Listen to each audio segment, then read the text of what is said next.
So let's welcome Ram Gopalji Mundra here on the stage. Thank you.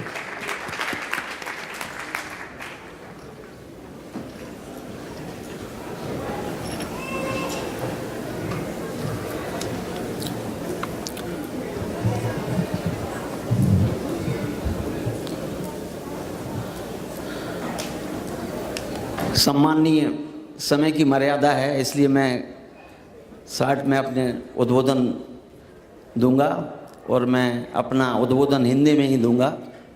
सम्माननीय मंच एवं अति सम्माननीय सदन, MMNA के सभी ऑफिस बेयरर्स, पराग जी एवं उनकी पूरी टीम, सुषमा जी, इनकी पूरी टीम, मैं आज आपके बीच आकर बेहद प्रसन्नता का अनुभव कर रहा हूं।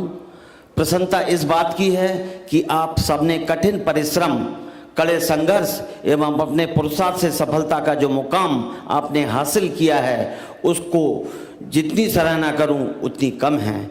अपने देश की मिट्टी का प्यार एवं इसलिए लेकर आप यहां आए। एक अनजाने देश में विपरीत परिस्थितियों के बीच आपके संघर्ष के जज्बे को मैं नमन करने को जी चाहता है। अमेरिका में आने के पश्चात आपने समाज, अपनी परंपराओं की बुनियादी को बनाए रखने के लिए आपने इस संस्था को बनाकर वर्तमान पीढ़ी एवं भावी पीढ़ी को भविष्य की सुदृढ़ नींव डाली है। इसलिए मेरी खुशी का कोई ठिकाना नहीं है। मेरे वतन के भाइयों बहनों, मैं आपका ध्यान केंद्रित करना चाहूँगा। कृपया आप मेरी पूरी गंभीरता के साथ मेरी बात को सुने। बातचीत को प्रक्रिया शुरू होगी। हम सब यह समझने की कोशिश करेंगे कि हमारे सामने गंभीर समस्या क्या है। जब समस्या का सही ढंग से पहचान लेंगे तो उसके समाधान के लिए हमें निरंतर आपसी चर्चा करनी होगी। ग्रुप डिस्कशन के द्वारा हमें उपाय ढूंढना होगा। तो आइए मेरे शब्दों के साथ आप अपने मन को जोड़ लें। बाजार की संस्कृति और बाजारी समस्या के बढ़ने के खतरे को रोकने के लिए जरूरी है कि हम अपने परिवारों और शिक्षा संस्थानों से शुरू से ही धन को कम और दूसरे मूल्य जैसे अध्यात्म, राष्ट्र, सामाजिकता, परोपकार इत्यादि को अधिक महत्व दें। पर सवाल यह है कि ऐसा करना आसान है? आज के भौतिकवादी युग में पैसे को इच्छाओं का वाहन माना जाता है और इच्छाएं बाजार में नित्य नवीन वस्तुओं एवं साधनों को देखकर बढ़ती जाती हैं। इसलिए महापुरुषों ने इच्छाओं को दमन की बात की है और संयम में रहने की सीख दी है। क्या आज की युवा पीढ़ी इसे स्वीकार करेगी? एक बड़ा प्रश्न चिन्ह है।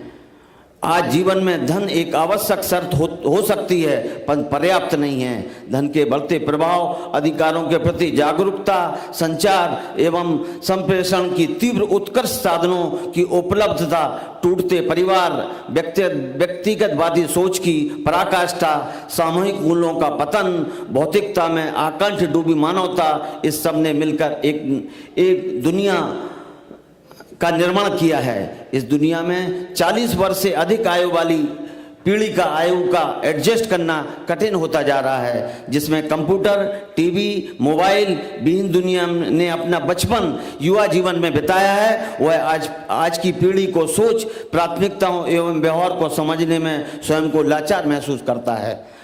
इस प्रकार नई पीढ़ी वैश्वीकरण की पूर्व पीढ़ी को आउट ऑफ डेट समझती है। अगर ऐसा ही चलता रहा तो कालांतर में संवादहीनता की स्थिति हो जाएगी। आज फिर से आवश्यकता है गांधी जैसे विचारवान व्यक्तित्व की, जो सभ्यता एवं संस्कृति के स्तर पर सोच सके, एक मूल्यवान आधारित वैकल्पिक सभ्यता का विचार जनमानस के समक्ष प्रस्तुत कर सके।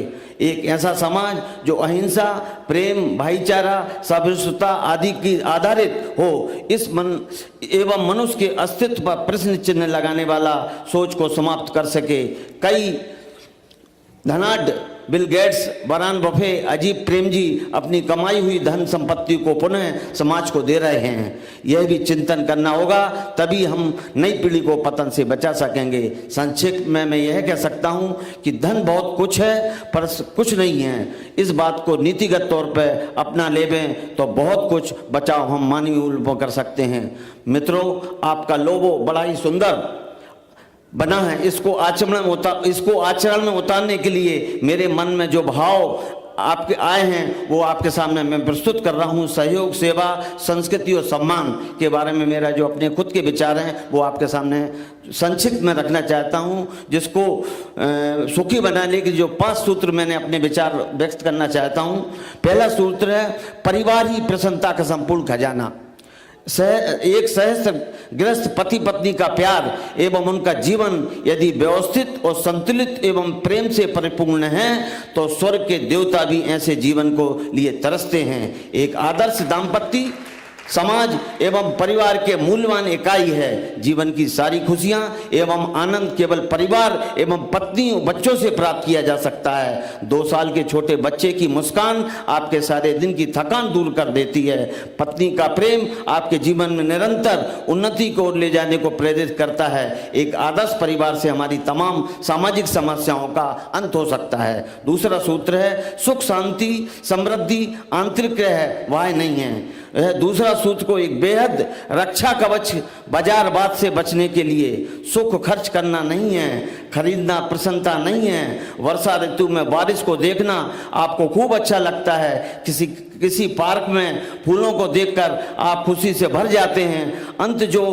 अतः जो आंतरिक प्रसन्नता है वह बाजार नहीं है। एक बच्चे की मुस्कान के आगे करोड़ों रुपए बेकार हो जाते हैं। आज अपने सुंदर भाव को जागृत करें, अपनी आत्मा को प्रसन्नता के भाव से भरें। आप कभी निराश नहीं होंगे, आपका जीवन आनंद से लबालब भरा होगा। तीसरा सूत्र है दूसरों से प्यार सम्मान मैत्री भाव की गहरी अनुभूति के साथ को समझें। मनुष्य एक सामाजिक प्राणी है। समाज में रहते हुए उसे अनेक अन्य लोगों से संपर्क में रहना पड़ता है। समाज ही हमारी उन्नति का आधार है। बिना समाज सहयोग के हम कहीं भी नहीं पहुंच सकते। अतः समाज से प्राप्त प्यार सम्मान मित्रों से प्राप्त मैत्री भाव को दिल की गहराइयों से सम्मान दें। आपके जीवन में अहंकार समाप्त होगा। अहंकार रूपी कचरा बाहर निकलते ही आप आनंद से लबालब भर जाएंगे। बिना पैसे खर्च किए आपको बहुत बड़ी खुशी प्राप्त होगी। चौथा सूत्र है समाज के सबसे कमजोर व्यक्तियों को प्रोत्साहित करें। पैसा का दान बहुत बड़ा दान नहीं है। यदि आप अपने व्यस्ततम समय से एक बार भी यदि कैंसर ग्रस्त मरीजों को 10 मिनट हंसा सकते हैं तो आप इससे बड़ी कोई सेवा नहीं हो सकती है। निराश व्यक्ति की निराशा दूर कर उसे आत्मनिर्भर बनाने के लिए प्रोत्साहन करें। भिक्षुक एवं अनाथ लोगों के लिए समय निकालें। यह संवेदना आपको अप्रतिम खुशी प्रदान करेगी। एवं अंतिम सूत्र है 5वां आपका आचरण व्यवहार दूसरों के लिए प्रेरणादायी हो। मित्रों अच्छा बुरा क्या है ये आप सभी जानते हैं, परंतु अच्छी बातों को आचरण में नहीं लाते हैं। केवल अच्छी बातें सुन लेने से आप महान नहीं बनेंगे। आपको प्रत्येक अच्छी बात का आचरण में ढालना होगा, तभी एक आदर्श जीवन आपका बनेगा। आपका आदर्श इतना महान हो कि पड़ोसी भी गर्व से कहे हाँ ये महानुभाव हमारी सोसाइटी में रहते हैं। आपका यश आपके अच्छे आचरण से फैलेगा। आपके कार्यालय में कोई महिला कर्मचारी जो आपकी बेटी की उम्र की है, क्या आप उसे पुत्रीवत सम्मान देते हैं? यही आचरण की कसौटी है। अतः अपने आचरण को सर्वश्रेष्ठ बनाएं, पूरा समाज श्रेष्ठता से परिपूर्ण हो जाएगा। गमों की आंच पर आंसू उबाल कर देखो, गमों की आंच पर आंसू उबाल कर देखो, खिलेंगे रंग किसी पर डाल कर देखो, तुम्हारे मन की चुभन भी जरूर कम होगी। किसी के पांव का कांटा निकाल कर देखो, किसी के पांव का कांटा निकाल कर देखो। बहनों भाइयों कहने को तो बहुत कुछ है, बस जरूरी यह है हम समय निकाल कर समाज उपयोगी इन बातों को चर्चा करते रहें। आपसी सामंजस्य से कठिन परेशानी का भी हल निकाला जा सकता है। मेरी सेवाएं सदा आपके लिए उपलब्ध हैं। आप कभी भी मुझे संपर्क करें, मुझे खुशी होगी। आपके साथ यह समय मेरे जीवन का सर्वोत्तम समय है। आपसे प्राप्त प्यार और सम्मान मेरे लिए विरासत बन गया है। मैं दिल की गहराइयों से आपका आभार व्यक्त करते हुए आपसे अपने वक्तव्य को समापन करता हूं। इस बीच में 1 मिनट के लिए, क्योंकि मैं महेश्वरी महासभा का एक पदाधिकारी हूँ, वाइस प्रेसिडेंट हूँ। मैं हमारी महेश्वरी महासभा जो ट्रस्ट चला रहे हैं उसका 1 मिनट और समय आपका लूँगा, वो आपको बताना चाहता हूँ। हम लोग महेश्वरी महासभा, अखिल भारतीय महेश्वरी सभा, श्री कृष्ण जाजू स्मारक ट्रस्ट, दूसरा बद्रीनाथ सोनी महेश्वरी शिक्षा सहयोग केंद्र, श्री रामगोपाल महेश्वरी स्मृति शिक्षा केंद्र, श्री आदित्य विक्रम बिरला व्यापार सहयोग केंद्र, Shri Bangal Maheshwari medical welfare society Bhilwara, Shri Maheshwari मातृश्री सेवा प्रकोष्ठ, श्री बांगल महेश्वरी बीमा योजना और श्री महेश्वरी सर्वांगिणी विकास योजना।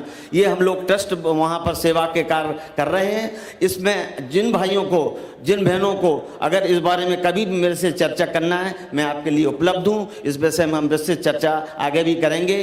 धन्यवाद, आपने मुझे जो सम्मान दिया, आपने मुझे यहाँ बुलाया, सभी MMN के सभी पदाधिकारी का मैं बहुत हृदय से आभार व्यक्त करता हूँ और अपनी वाणी को विराम देता हूँ। जय महेश, जय श्रीमन नारायण।